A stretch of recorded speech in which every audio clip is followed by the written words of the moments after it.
siang.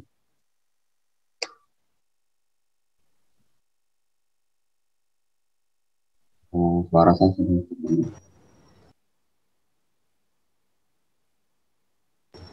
Yes. Suara saya sudah terdengar atau belum?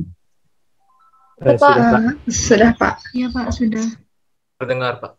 Oke, lanjut ya. Jadi hari ini pertemuan 2 tentang konsep dasar berkas.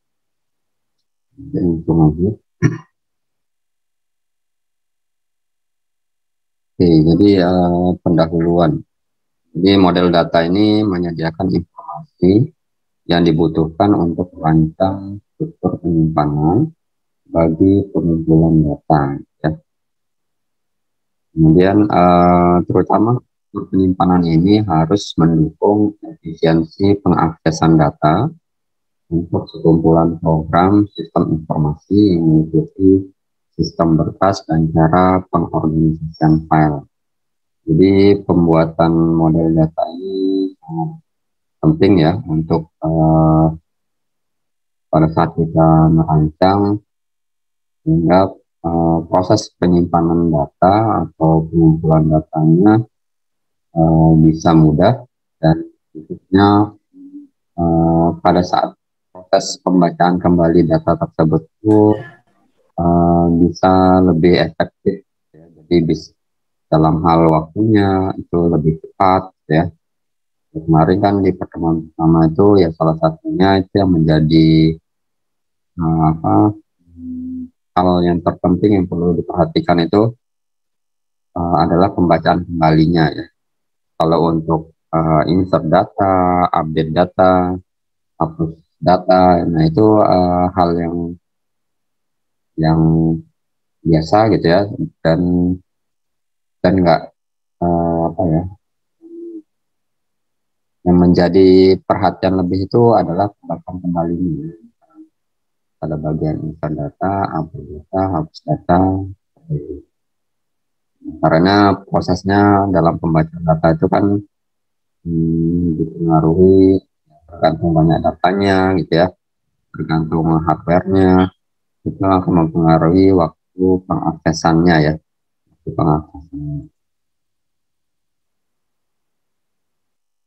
Oke, kemudian pengertian sistem berkas dan akses. Di sistem berkas atau kata lainnya adalah pengarsipan, adalah suatu sistem untuk mengetahui bagaimana cara menyimpan data dari file tertentu dan bagaimana sih jenis organisasi file yang digunakan ya. Kalau kemarin sudah sempat dibicarakan gitu ya, mungkin tidak terlalu spesifik. Ada istilah organisasi file sequential ya, yang contohnya digunakan oleh data magnetis. Ada yang organisasi file langsung, ada random. Itu kemarin sempat kita omongkan ya, bicarakan di pertemuan pertama, ya, seperti itulah organisasi filenya. Dan nanti materi lengkapnya nanti setiap pertemuan itu di pertemuan berikutnya itu ya akan membahas tentang organisasi file. Kemudian kalau kita membayangkan pengarsipan ini ya mirip seperti di sistem operasi ya. Kalau sistem operasi Windows itu biasanya kalau pada saat kita menginstal Windows ya, aplikasi itu biasanya akan ditempatkan di drive C ya, dimana di drive C itu banyak folder-folder atau bisa kita sebut dengan arsip-arsip ya, yang berisi data-data ya, data-data yang dibutuhkan oleh aplikasi. Kemudian berbeda halnya dengan sistem operasi lain, itu beda juga ya. Kalau Windows ya di drive C, kalau Linux ya di root ya, pakai root, tapi nggak pakai istilah drive S gitu ya seperti di Windows. Kalau Mac pasti beda ya. Ada yang sudah punya Mac, saya belum pernah mencoba ya, yang jelas pasti berbeda struktur pengarsipan dari sistem operasi. Kemudian sistem akses. Ya. Sistem akses ini adalah cara untuk mengambil informasi dari suatu file. Ya. Cara untuk mengambil ya kata lainnya adalah membaca kembali informasi tersebut ya dari file tertentu. Kemudian pengarsipan dan akses adalah cara untuk membentuk suatu arsip file dan cara pencarian record-recordnya kembali. Ya. Ini pembacaan kembali record-recordnya. Setiap berkas dan sistem berkas dan akses adalah sistem pengorganisasian, kemudian pengelolaan, dan penyimpanan data pada alat penyimpanan eksternal dengan organisasi file tertentu.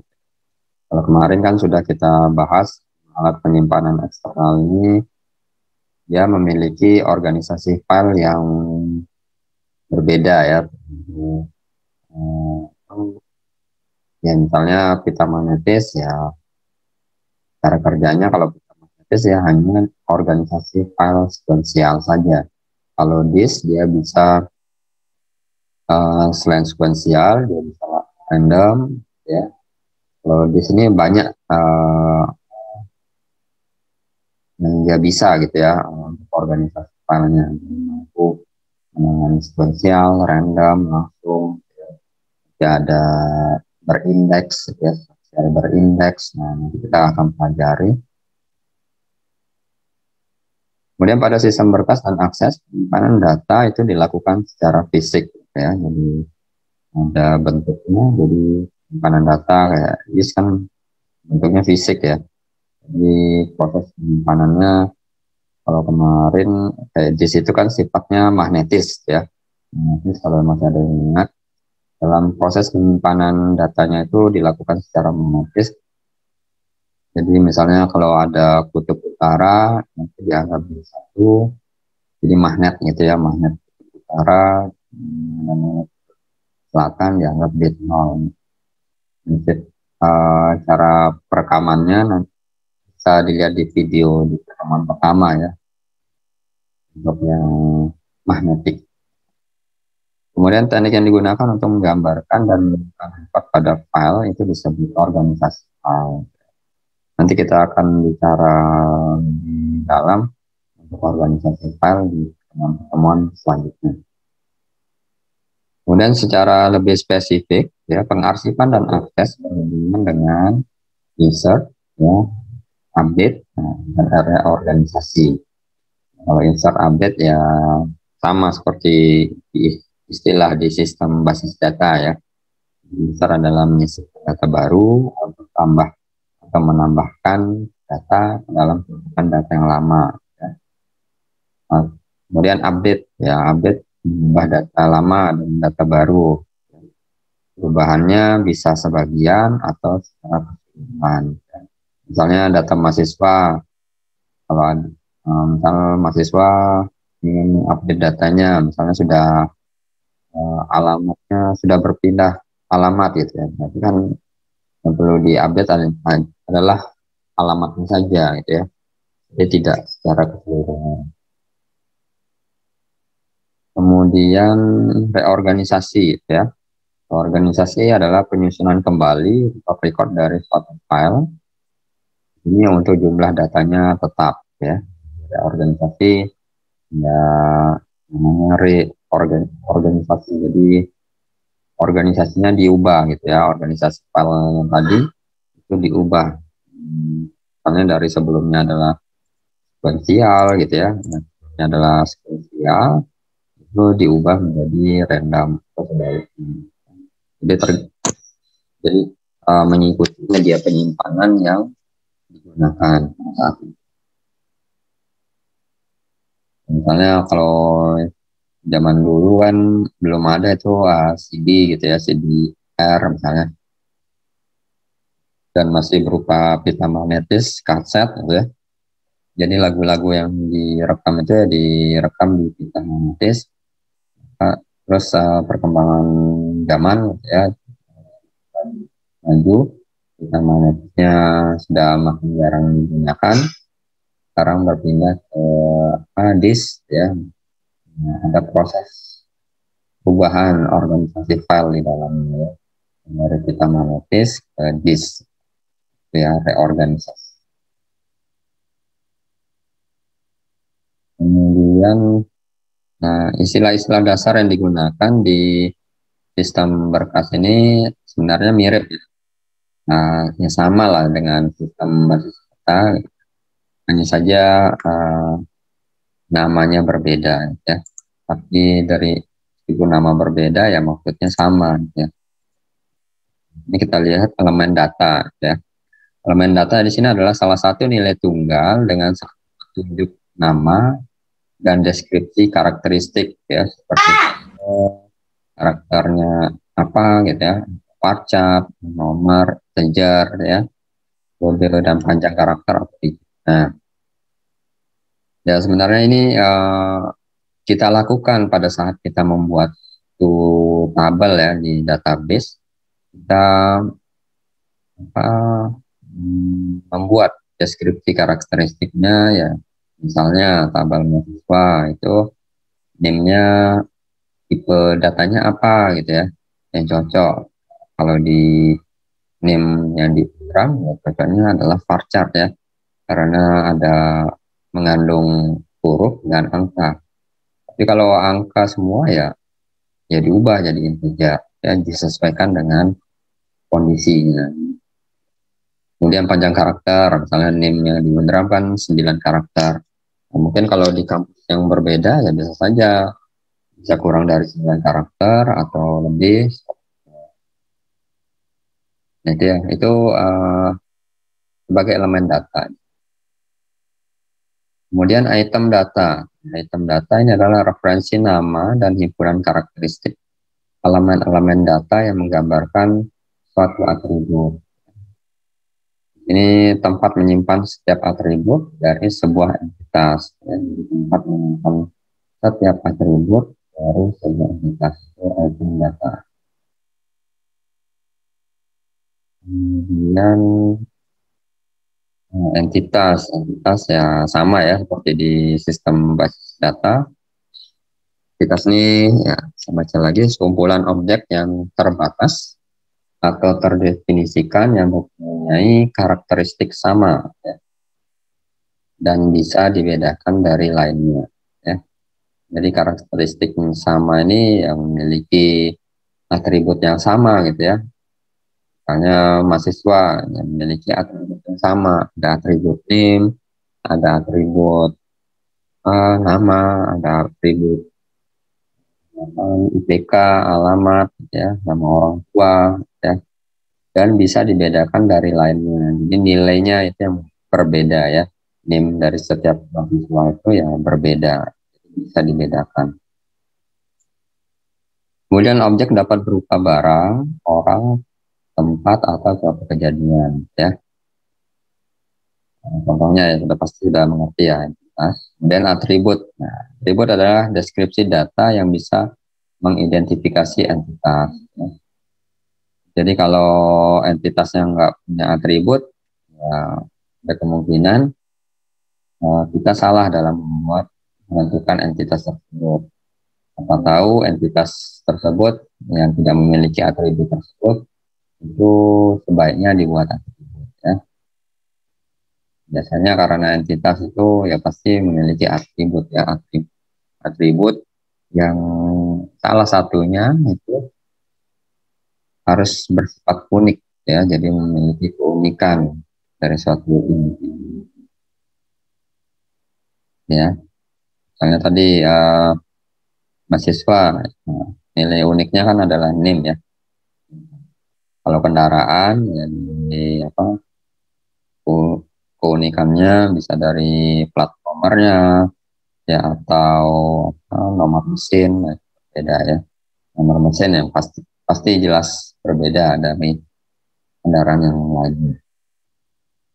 Kalau nomor polisi berbeda, tapi kan bisa saja dicurangi ya buat ganda. Kemudian ada field ya. Field ini adalah lokasi penyimpanan untuk salah satu elemen data ya. Jadi field ini kalau kita bayangkan di tabel gitu ya. Saya buat tabel. Misalnya ada tabel-tabel, ya misalnya tabel.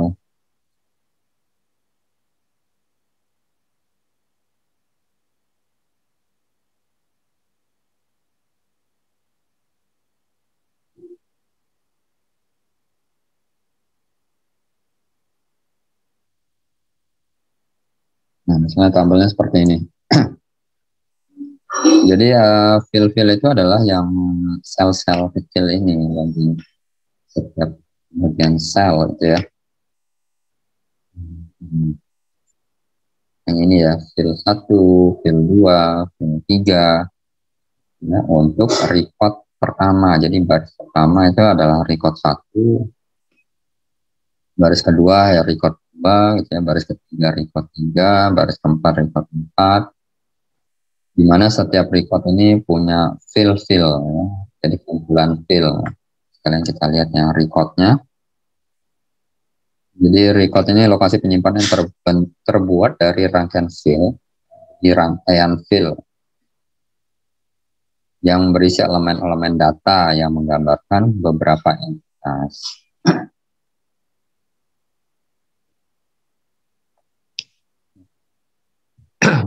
Ya gitu ya. Jadi record ini per barisnya ya. Gambar tandai per baris ini ya, record ya, record lagi. Ini ada satu.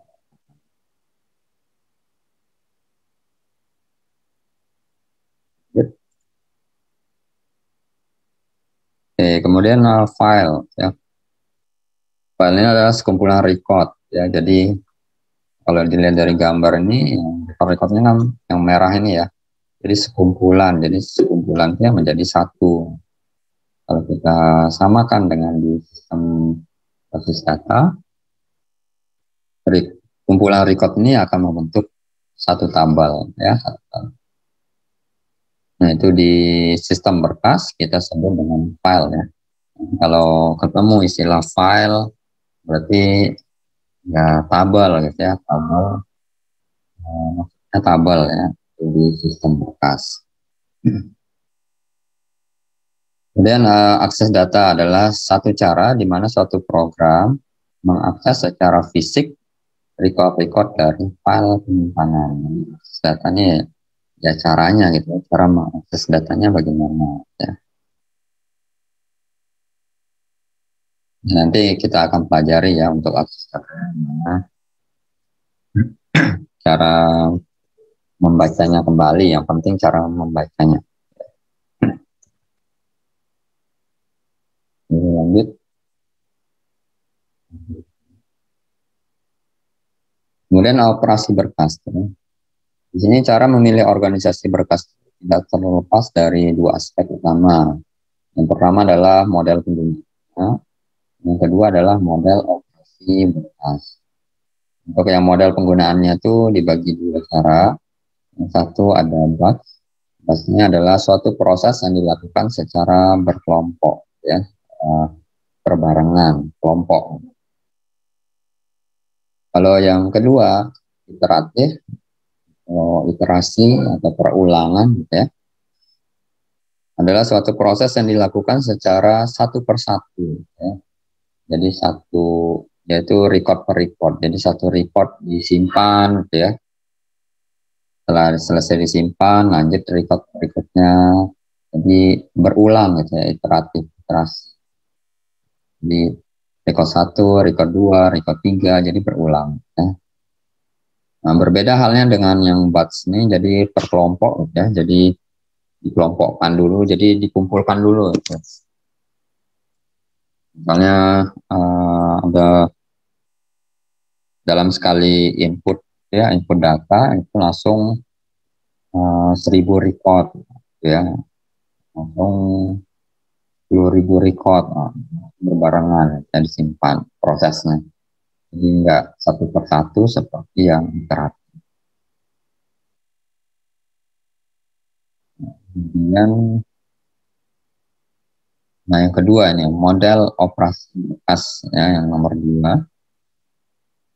Itu ada 4 cara ya. Pertama adalah creation, kemudian ada update, misalnya update-nya ada insert, ada add gitu ya. Kemudian ada modification dan delete ya. Ini sudah nomor 2 sudah nggak asing lagi ya. Nah, lagi di sistem basis data sudah dibahas. Kemudian yang ketiga adalah retrieval ya. Retrieval ini meliputi inquiry, ada report generation. Kemudian yang keempat adalah maintenance, di restructure sama reorganisasi ya. Ada satu-satu. Di sini adalah ada creation. Pembuatan berkas ada 2 cara ya. Jadi yang pertama adalah membuat struktur berkas terlebih dahulu dan menentukan banyaknya record, baru kemudian record dimuat di load ke dalam berkas tersebut ya.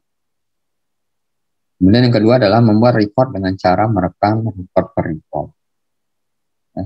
Jadi seperti tadi ada 4, ada iteratif gitu ya. Kalau yang pertama buat strukturnya dulu, struktur berkasnya ya, tabelnya seperti apa, file apa gitu ya. Ya, contohnya tadi ya panjang karakternya, tipe datanya seperti apa, itu dulu, baru dimasukkan ya, record-recordnya dimuat, di load gitu ya, di load ke dalam berkas secara berbarengan. Yang kedua ini ya seperti iteratif ya, record per record ya. Kemudian update ya, update ini pengubahan isi dari berkas diperlukan untuk menjaga berkas itu agar tetap selalu up to date ya, diperbarui.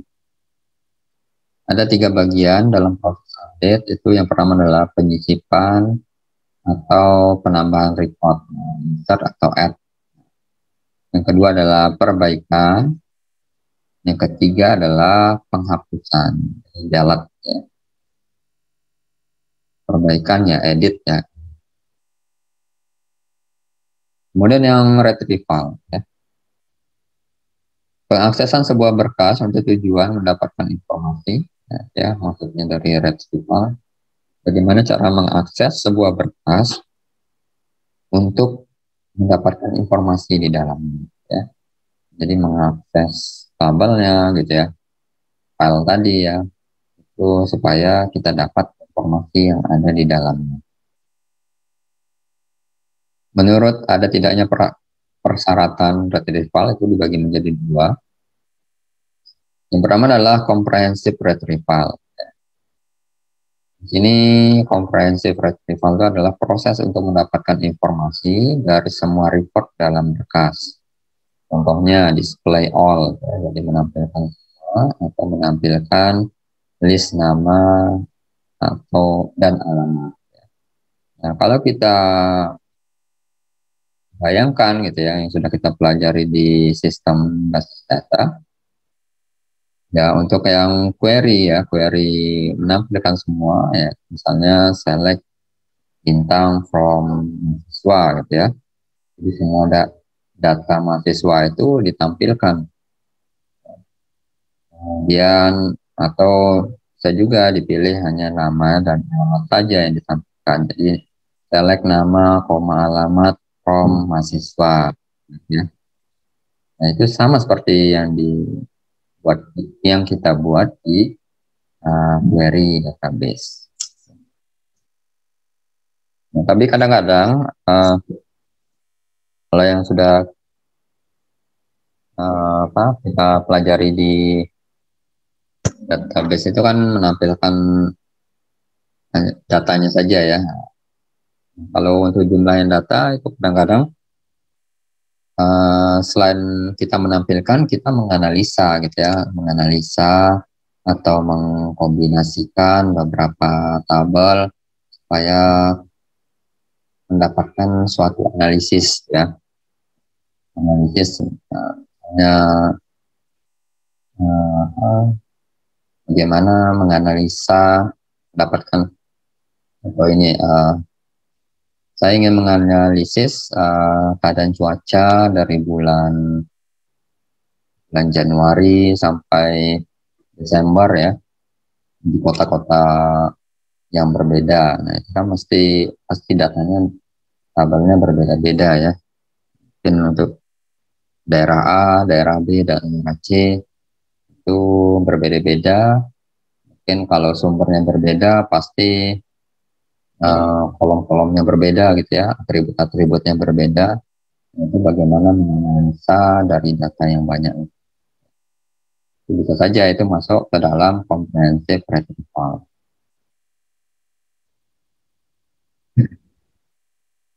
Kemudian selective retrieval ya.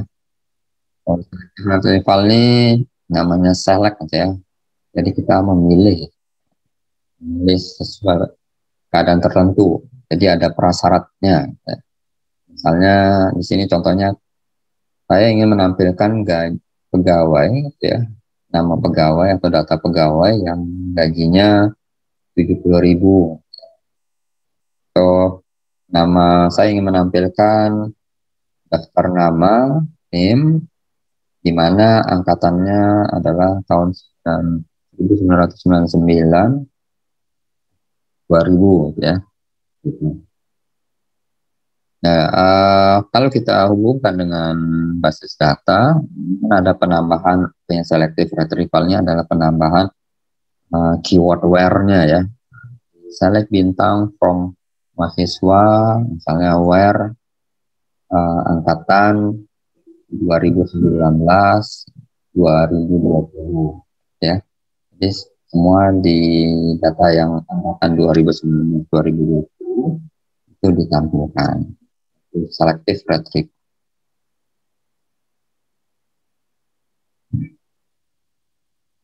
Nah, kemudian ada maintenance ya. Perubahan yang dibuat terhadap berkas dengan tujuan memperbaiki program dalam mengakses berkas tersebut. Ya.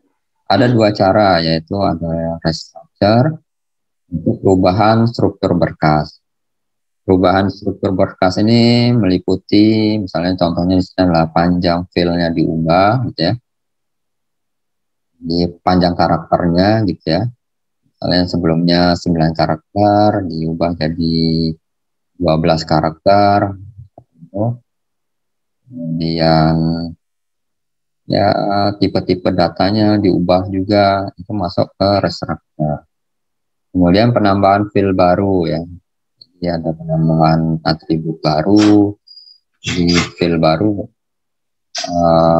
Kemudian panjang report ya, panjangnya itu semua masuk ke restructure.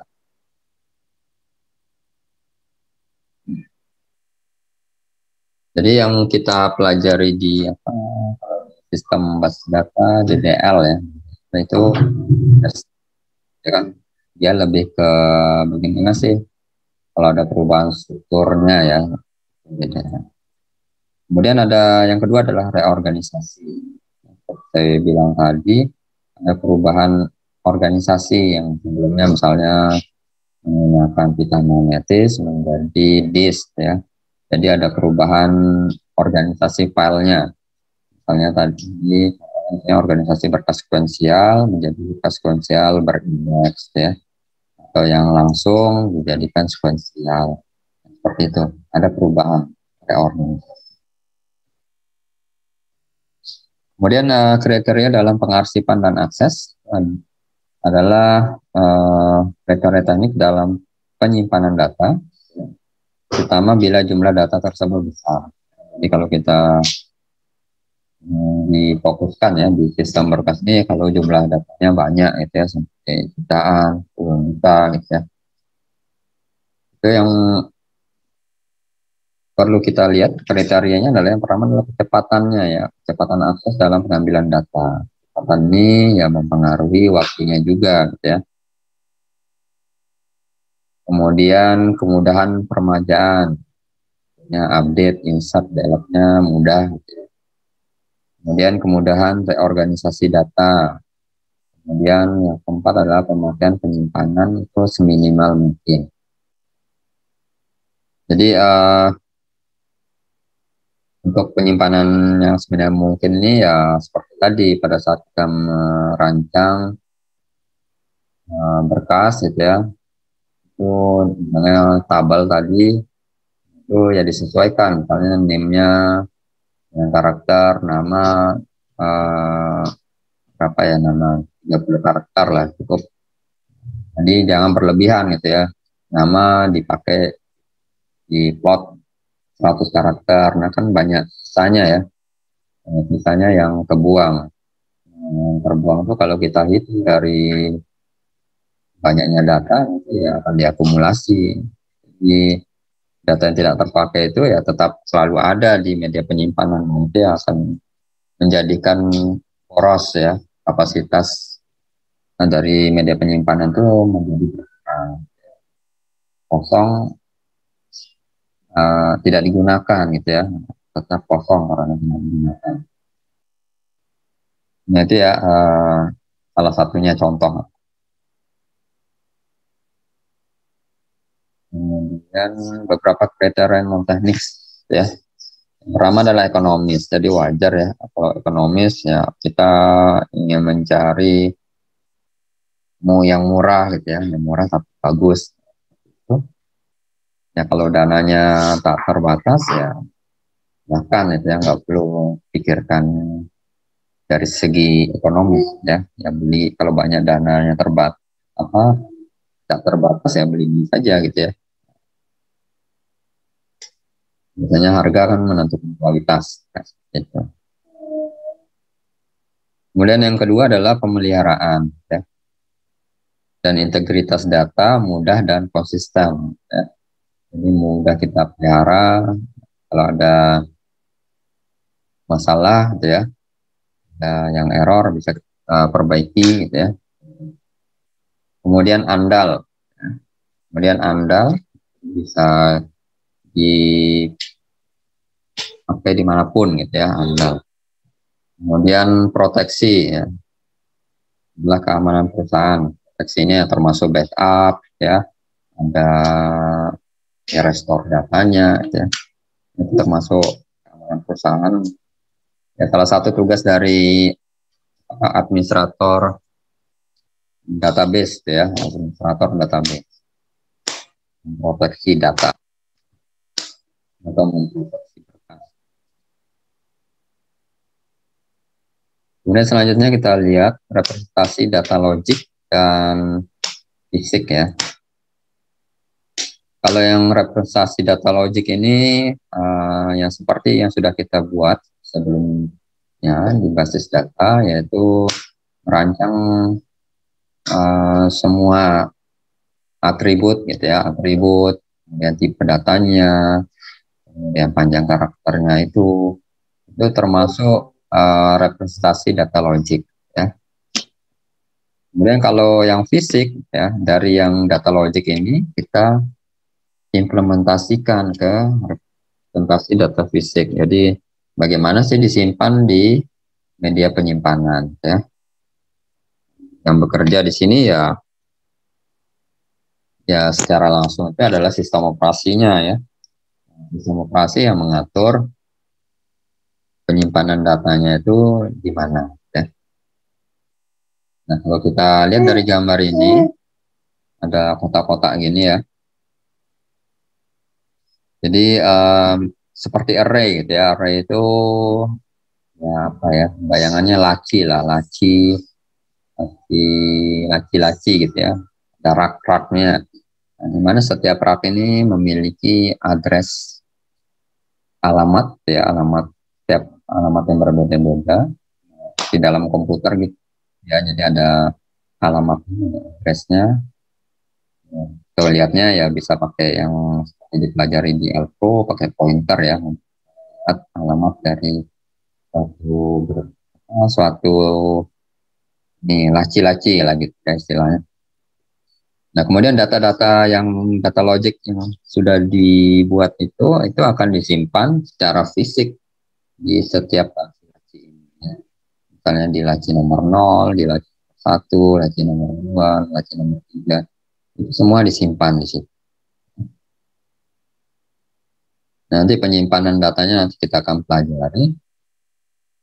Biasanya nanti ada yang apa ya, Ada penandanya sampai mana sih data yang ada di laci 0 ya, sampai mana sih data yang ada di laci 1, jadi supaya bisa membedakan.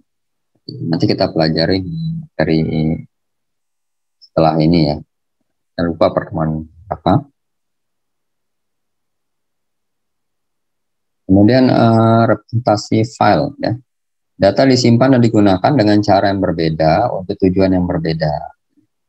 Jadi data ini meskipun hanya misalnya satu data gitu ya, tapi kalau beda-beda orang yang menggunakannya ya beda saja, bisa beda saja keperluannya. Gitu. Misalnya ya untuk menganalisa A, ya misalnya data curah hujan Kota Mataram dari tahun 1980 sampai 2020 kan dianalisa. Nah, beda-beda orang ya beda-beda keperluan analisanya. Itu. Kemudian representasi data secara logik dan fisik ditampilkan pada level mikroskopis. Jadi kita nggak bisa, ya sangat kecil lah ukurannya gitu ya. Tidak bisa kita lihat seperti kemarin ada track, ada sektor, ada klaster. Nah kalau pabrikannya itu kan 1 inci itu bisa ribuan track ya. Di dalamnya kan berisi data-data bit 0 dan 1. Nah, kita nggak bisa melihatnya dengan apa ya langsung gitu ya. Jadi sifatnya mikroskopis sangat kecil. Nah, kemudian, nah kalau kita lihat ini organisasi data dan pengolahan file, kalau kita lihat dari gambar ini, sini ada disediakan database personil gitu ya. Jadi di dalam database ini ada file gaji, ada file skill. Berarti kalau file itu ya berarti tabel ya. Di sistem berkas ya tabel gaji dan tabel skill. Untuk yang bagian sebelah kiri, yang bagian 2, bagi 4 bagian nih kan. Dibagi 2, yang sebelah kiri ini pegawai record 1, pegawai record 2 ini. Yang ini adalah tabel gajinya ya.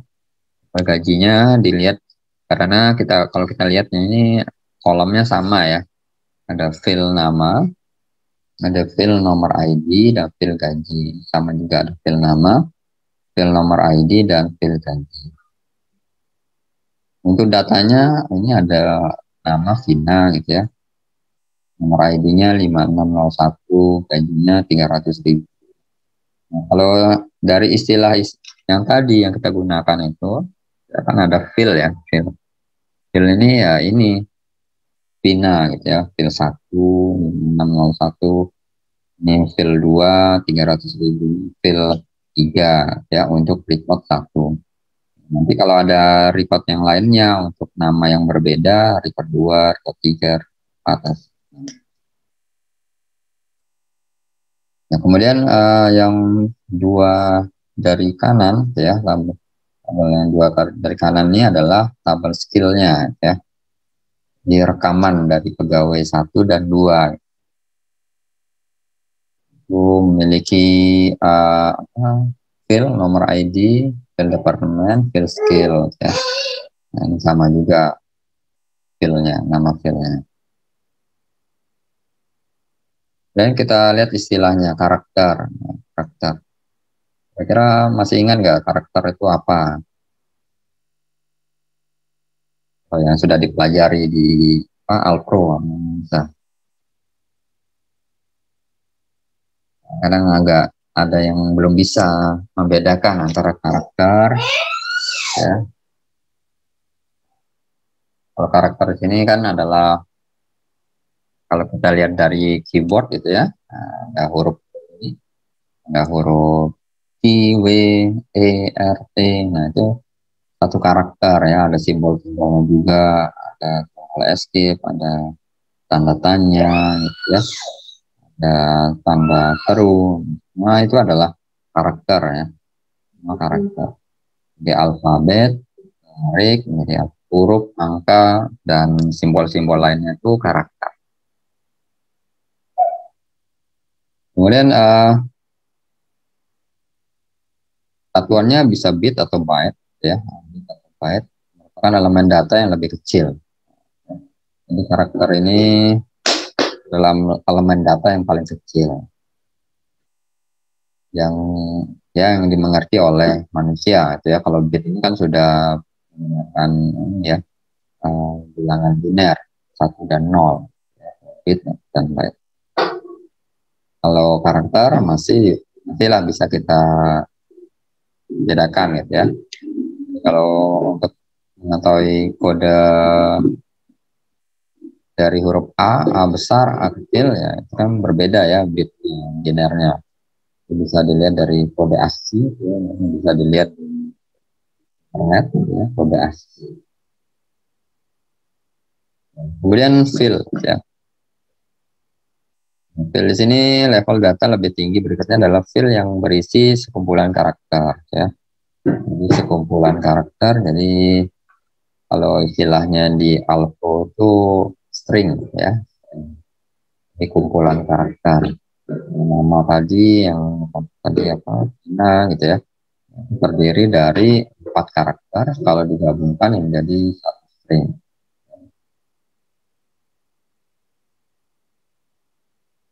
Nah, kalau di sistem berkas ya istilahnya fill, ya, istilahnya string.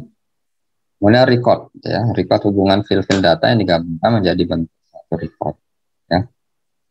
Tadi sudah dijelaskan. Kemudian yang pembagian record itu ukuran record size-nya itu dibagi 2, ya. Ada record yang panjangnya tetap, istilahnya adalah fix, gitu ya. Dan record dengan panjang variabel. Jadi panjangnya bisa berubah-ubah. Dan nanti untuk bagian ini panjang record ini kita pelajari nanti di berikutnya, ya. Jadi dan nanti ada gambar-gambarnya supaya bisa dimengerti, ya. Untuk yang fix lainnya variabelnya. Ya. Kemudian file ini tadi ya, tabel, ya. Sebuah record yang saling berhubungan dikenal sebagai data file, ya, atau data setnya, ya, satu tabel. Di file daftar gaji berisi record daftar gaji untuk semua karyawan di suatu perusahaan. Ini contohnya. Dan hubungan antara file, record, dan file, ya. Ini langsung aja kita lihat gambar, ya. Jadi record ini dulu lah. Secara keseluruhan kumpulan dari semua bagian ini adalah file, ya. Istilahnya tabel, satu tabel. Di mana setiap tabel itu, setiap barisnya itu ada recordnya, ya. Record 1, ini record 1, ada record 2, ini ada record 3, ya. Kemudian dari setiap record itu ada fill, ya, namanya fill. Jadi sel-sel yang lebih kecilnya lagi itu fill 1, fill 2, fill 3, dan seterusnya, ya. Kalau kita lihat di sini tabel siswa, ya, ada kolom siswa ID, nama siswa, dan alamat, gitu ya.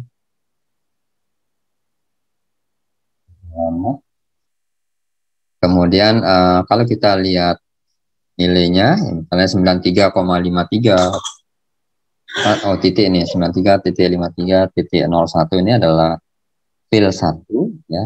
Kemudian Ari Wijaya ini fill 2, dan nama jalannya adalah fill 3. Seperti inilah, gitu ya, istilah di dalam sistem.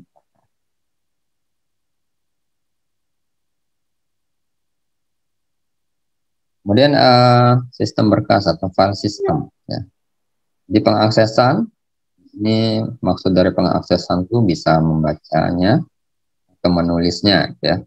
Kalau kemarin kan pada saat pertemuan pertama, gitu ya, pertemuan pertama itu di disk itu, di hard disk itu ada namanya kepala baca, ya. Ada kepala baca itu yang kepala baca tertulis, ya, di mana dia bisa membaca atau menulis data. data yang sudah disimpan ya dibaca. Kalau lokasi masih kosong ya ditulis gitu ya. Ya, pengaksesan data file ini memerlukan aktivitas yang transparan untuk pengguna aplikasi. Sini sistem berkas menyediakan pendukung yang memungkinkan programmer mengakses file tanpa menyangkut perincian karakteristik penyimpanan dan peralatan pelaku. Ya. Ini kalau ya contohnya ya DBMS gitu ya, Database Management System. Nah, kalau yang kita gunakan kemarin itu kan misalnya apa ya? Kemarin pakai ini ya, pakai XAMPP gitu ya, ada WOM server, nah itu kan DBMS ya. Secara tidak langsung kan proses pengaksesannya kan lewat itu ya, kita meskipun tidak langsung ke harddisknya kan kita yang ke harddisknya kan langsung sistem operasi yang bekerja ya, atau sistem berkas dalam prosesnya. Jadi kita hanya input yang kemudian nanti dari DBMS itu diteruskan ke tempat penyimpanan. Ya. Di sini sistem berkas itu mengubah pernyataan akses file secara relatif menjadi instruksi input atau output level rendah. Jadi level rendah itu ya level yang dimengerti, yang hanya dimengerti oleh komputer ya. Komputer kan hanya mengenal bit 0 dan 1 ya. Jadi dia nggak mengenal huruf A, nggak mengenal huruf B gitu ya. Tapi dari huruf A itu diubah dulu oleh sistem berkas ya, ke bentuk bahasa yang bisa dia kenali oleh komputer, yang bisa dikenali oleh komputer. Jadi level rendahnya bisa sebagai input, sebagai outputnya. Nah, misalnya kita membuat nih tabel di database ya di DBMS, itu kan kalau level ini kan ada level rendah ya, kan level atas atau level atas ini ya level tinggi ya, yang bahasanya dimengerti oleh manusia ya. Lalu nanti ada interpreter ya untuk merubahnya ke level rendah gitu ya. Nah itu kan untuk pada saat kita menginputkan data di DBMS ya, itu kan masih bahasanya kan masih bisa dimengerti ya kita. Nah, setelah misalnya kita tambah tabel gitu ya, kita tambahkan data, hapus data, kemudian nanti di save gitu ya. Nanti ya secara langsung sistem berkas ini akan merubahnya ya, mengkonversi ke level rendah ya, input atau output yang kita berikan. Kemudian tanggung jawab sistem berkas ini banyak dan beragam. Yang pertama adalah pemeliharaan directory file yang mengidentifikasi dan melokasi informasi. Nah, directory file kira-kira masih ingat nggak apa directory file? Ada yang bisa? Directory file. Pertemuan pertama sudah saya bahas sedikit ya. Directory file.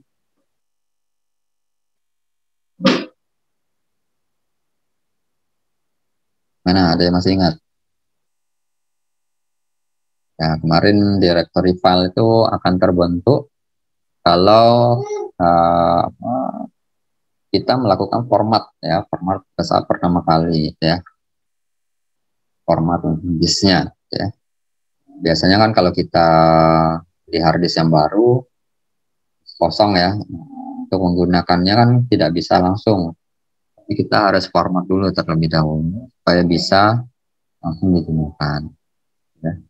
Pada saat proses format disk ya, yang terbentuk itu adalah salah satunya adalah directory file. Directory file ini fungsinya, directory file ini adalah ya, dia berupa tabel gitu ya, yang dibuat untuk menyimpan informasi-informasi di dalamnya ya. Misalnya ada data yang disimpan, nah untuk lokasi data yang sudah disimpan itu akan terekam di directory file ya. Misalnya data tersebut disimpan di track 1 ya, kemudian ada di sektor 15, ada di cluster nomor 4. Nah, itu informasi seperti itu yang disimpan di directory file. Kalau directory filenya rusak, otomatis datanya tidak bisa dicari ya. Kemudian yang kedua adalah menentukan lintasan aliran data antara memori utama dan penyimpanan tambahan. Nah, jadi komunikasi antara memori utama dan penyimpanan tambahan itu merupakan tugas dari sistem berkas. Kemudian yang ketiga adalah mengkoordinasikan komunikasi antara CPU dan media penyimpanan atau sebaliknya. Jadi CPU ini ya termasuk dengan media penyimpanan ini ya, primer gitu ya. Komunikasinya itu dipegang oleh sistem. Kemudian pokok bahasan gitu ya, yang harus kita tahu gitu ya, jenis-jenis informasi yang diperlukan dalam file itu harus ditentukan sebelum merancang file. Informasi dapat dinyatakan dalam bentuk kode untuk menghemat ruang penyimpanan file data ya. Misalnya kita menginputkan data misalnya jenis kelamin gitu ya, jenis kelamin laki-laki dan perempuan ya, supaya menghemat media penyimpanan atau ruang penyimpanan data. Misalnya jenis kelamin laki-laki kan kalau kita langsung tulis pakai varchar gitu ya, laki-laki itu kan 9 karakter, kemudian perempuan ya 9 karakter juga. Nah, untuk menghematnya ya bisa ya kita akali gitu ya.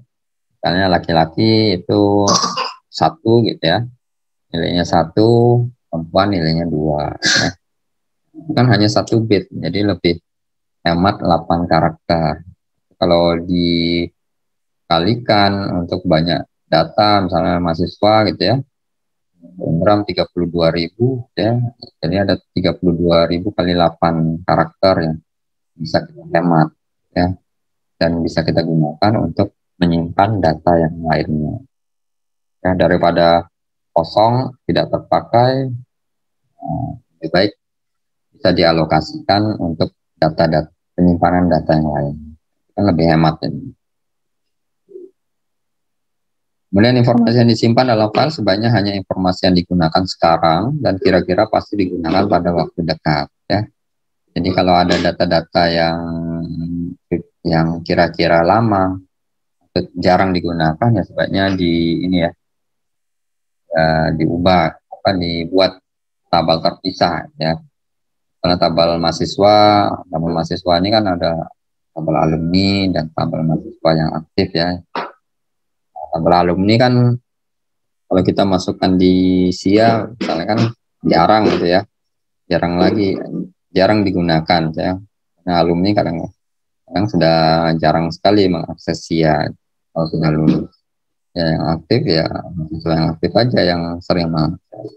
Itu nanti bisa dipisah misalnya tabel alumni dan tabel mahasiswa yang aktif. Nah, ya nanti proses pembacaan datanya nggak semakin berat ya.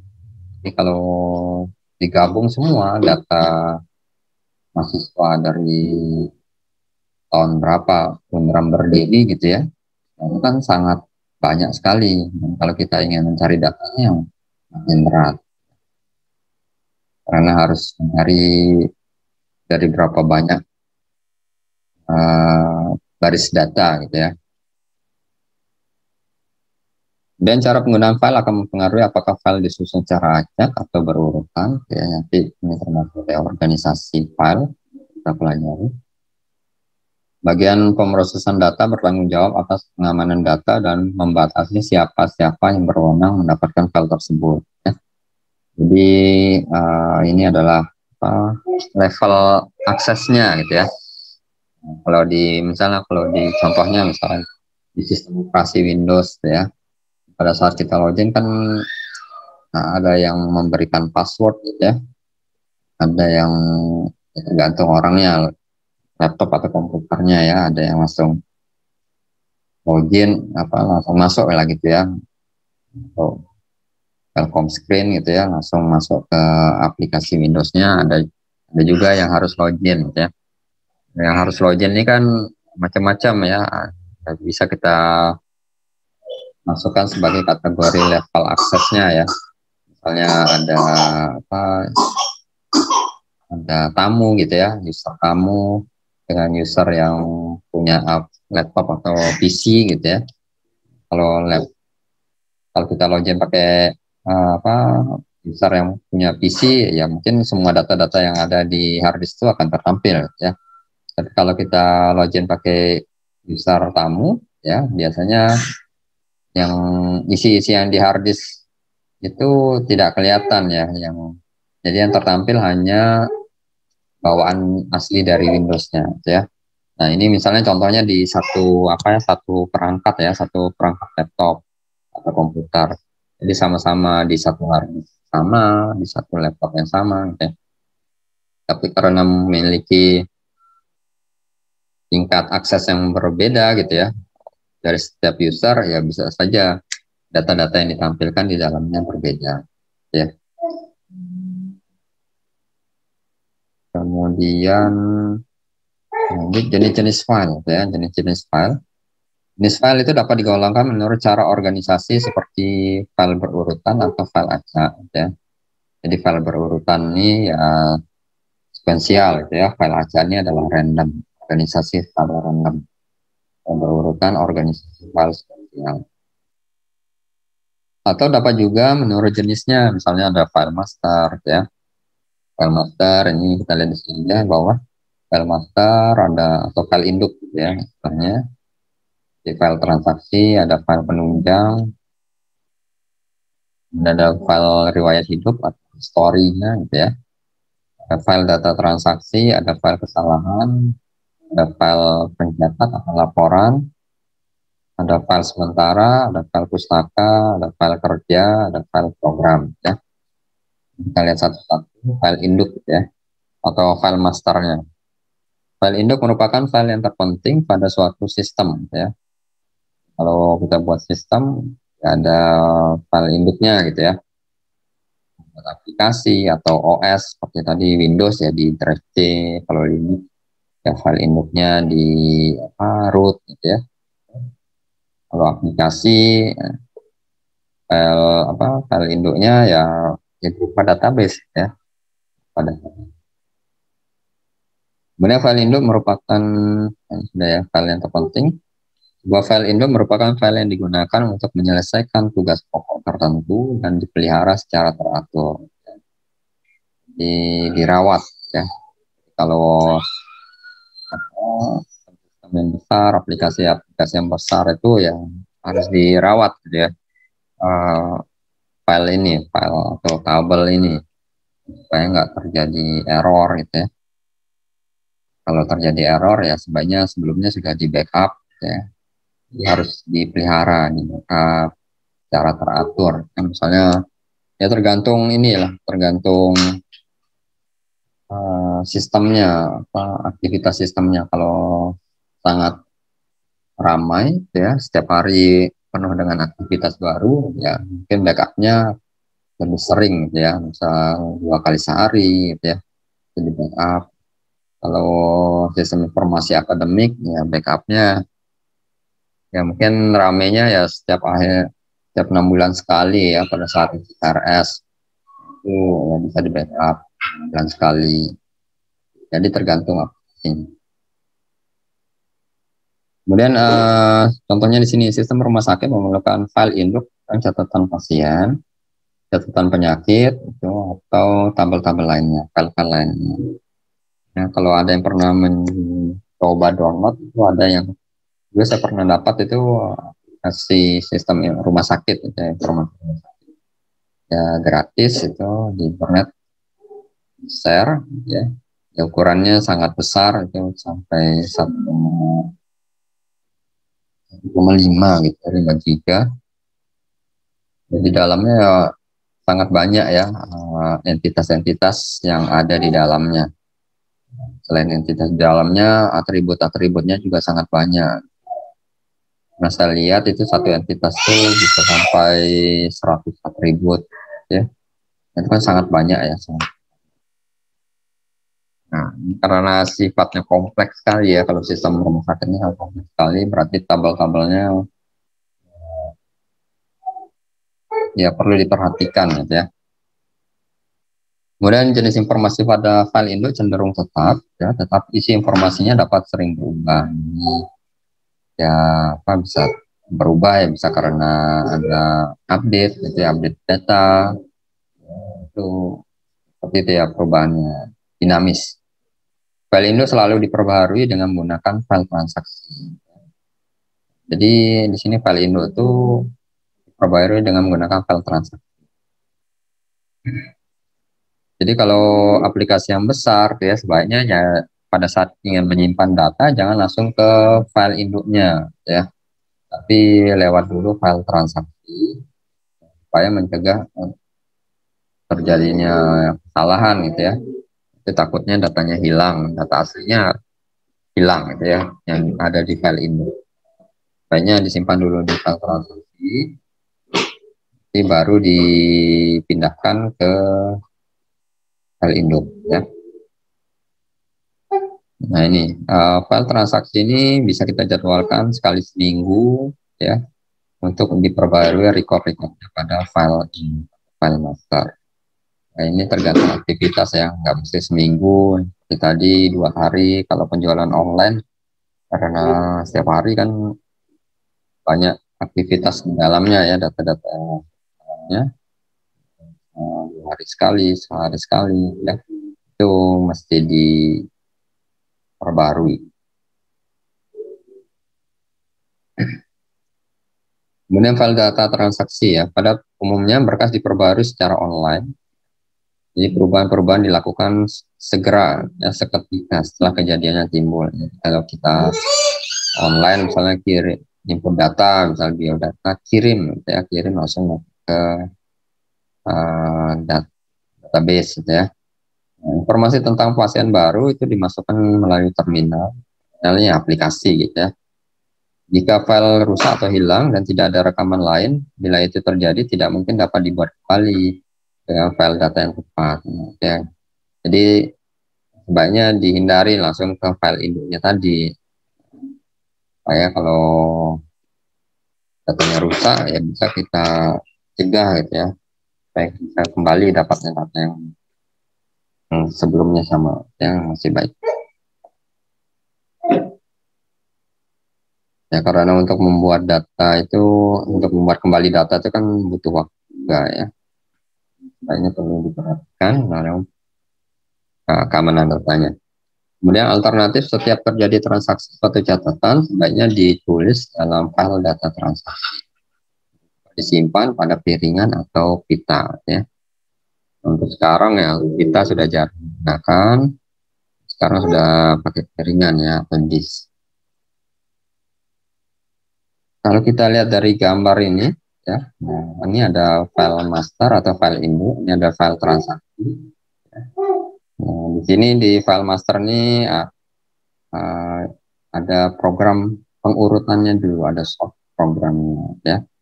Nah, nanti kita melihat di materi pengurutan rekaman ya, soft program.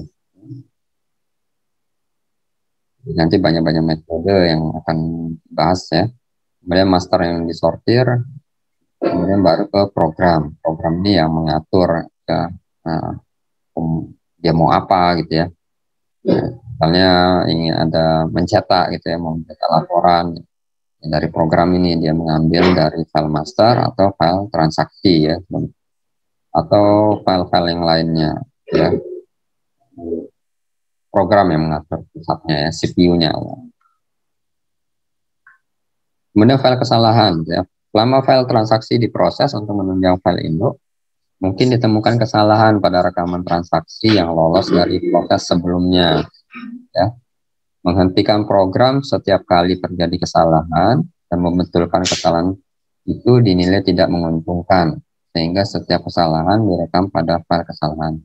Jadi maksudnya kalau kita ketemu satu kesalahan, kita perbaiki, Dan nanti ketemu lagi satu kesalahan, diperbaiki. Nanti ya, ketemu, perbaiki. Nah itu ini tidak bagus gitu ya, tidak dianggap bagus. Jadi sebaiknya nanti dikumpulkan dulu ya di file kesalahan, baru nanti uh, koreksi ya, koreksinya tuh berbarengan, ya, perbaikannya ya itu berbarengan. Jadi tidak bagus satu-satu ya. Ini kan datanya sangat banyak ya, kita bayangkan data jutaan satu-satu ya susah gitu ya. Kemudian file laporan atau pencetak ya. Jadi waktu yang tersedia untuk sebuah pencetak itu sangat terbatas ya. Misalnya di sini adalah misalnya menggunakan satu printer ya.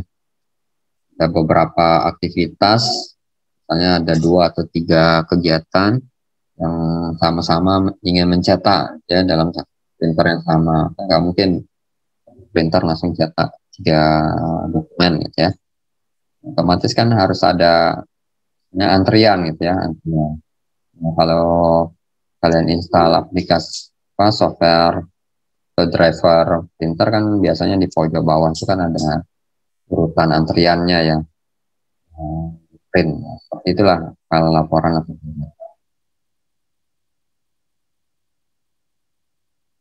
kemudian file sementara ya. Suatu file sementara penyimpanannya dapat berupa piringan atau pita yang disiapkan untuk pemrosesan peralihan sementara, yang kalau sudah selesai dialihkan itu bisa kita buang, kita hapus, sehingga ruang penyimpanan yang sebelumnya itu menjadi kosong dan bisa kita simpan untuk data yang lain, file sementara. Kemudian file penunjang backup. Nah, backup data. File penunjang merupakan kutipan sebuah file induk dan kadang-kadang kutipan tersebut kutipan sebuah file transaksi gitu ya. Jadi backup ini sangat penting ya. Nah, jadi sampai tidak pernah backup untuk data-data yang banyak gitu ya. Apalagi data rumah sakit kalau tidak pernah di backup ya, nanti ya diserang hack gitu ya. Nah hack itu ya susah untuk mendapatkan datanya kembali ya. Sebaiknya ya harus di backup ya. Untuk penjadwalannya ya tergantung kondisi keadaan aplikasi. Kemudian file riwayat hidup story gitu ya. Kali suatu sistem memelihara informasi untuk periode waktu tertentu. Misalnya untuk menghasilkan laporan statistik yang lebih dari 1 tahun, ya, sehingga beberapa informasi harus dikumpulkan pada riwayat hidup yang akan jarang diproses. Ya. Seperti tadi ada alumni gitu ya, alumni kan jarang diakses ya, data-data alumni itu kan jarang diakses. Paling diakses itu kalau ada rekomendasi gitu ya, rekomendasi universitas atau prodi gitu ya. Itu biasanya di dalam rekomendasi itu ya tanyakan jumlah alumni-nya berapa gitu ya, PK-nya berapa. Nah, itu yang menjadi sebagai dasar ya untuk makanya disimpan data-data tersebut karena nanti akan digunakan di kemudian hari. Kalau contoh di sini adalah informasi tentang pasien yang keluar itu tidak perlu disimpan pada file yang sekarang ada. Nah, yang misalnya databel pasien yang masih dirawat itu ya, rawat jalan atau rawat inap. Nah, kalau sudah sembuh ya dikeluarkan dari tabel ini ya, di tabel pasien yang aktif itu ya, rawat jalan atau rawat inap. Ya, record tersebut dapat dipindahkan pada file riwayat hidup sehingga tinggal berisi file pasien yang sedang dirawat atau dijadwalkan kembali ya. Itu tujuannya seperti tadi untuk proses pembacaannya menjadi lebih cepat ya, supaya dalam mencari data itu kalau misalnya pasiennya yang data pasien seluruhnya ada 10.000, yang sudah keluar itu ada 5.000. Kalau kita pisahkan data pasien kita keluar 5.000, sisanya 5.000 ya. Nah, kalau kita mencari satu data pasien yang masih aktif gitu ya, itu bisa mencari di tabel pasien yang isi datanya 5.000 gitu ya. Dan proses membacanya lebih cepat dibandingkan dengan kalau kita masih menggabungkan data 10.000. Ya, kita mencari data dari 10.000 data kan lebih cepat dibandingkan kalau kita uh, lebih cepat hasilnya ya, akan ketemu datanya kalau di tabelnya hanya berisi 5.000 data. Ya, salah satu trik lah gitu ya untuk proses mengaksesnya menjadi lebih cepat. Kemudian organisasi file ya, yang nanti akan kita pelajari nanti di pertemuan berikutnya itu bisa tadi ada berdasarkan 2 tipe dasar media penyimpanan, device penyimpanan sekuensial itu contohnya pita magnetik, kemudian penyimpanan akses langsung contohnya disk magnetik. Kemudian ini reorganisasi ya yang sudah dijelaskan tadi, ya organisasi file sekuensial, ya ada random, nanti kita akan pelajari. Kemudian bermacam metode telah dikembangkan untuk mengakses data record yang disimpan pada file ya.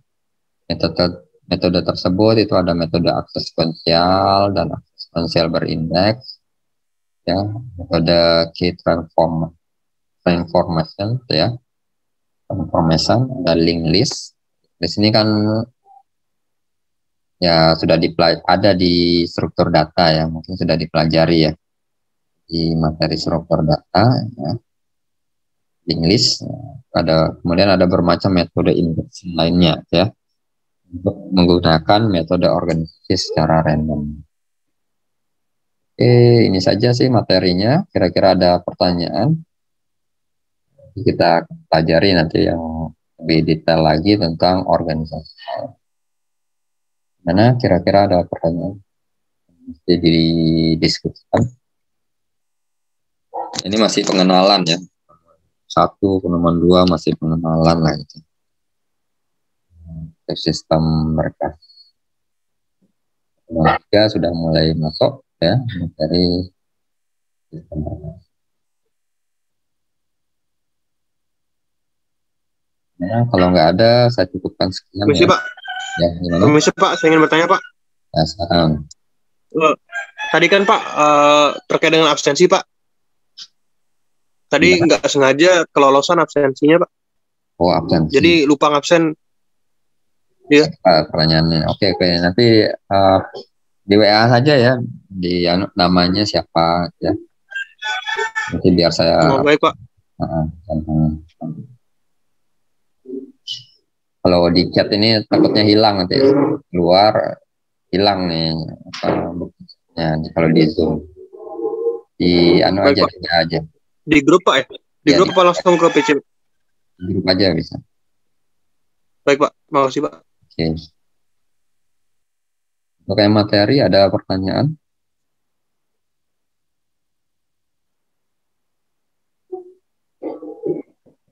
Nanti bisa dibaca-baca kembali ya. Oke Pak, ya Pak. Pak sudah cukup jelas. Oke. Oke, kalau gitu saya cukupkan sekian. Terima kasih. Sampai ketemu minggu depan ya. Assalamualaikum warahmatullahi wabarakatuh. Selamat siang. Waalaikumsalam warahmatullahi wabarakatuh. Selamat siang, Pak. Siang, Pak. Ya. Ini juga lupa absen, Pak.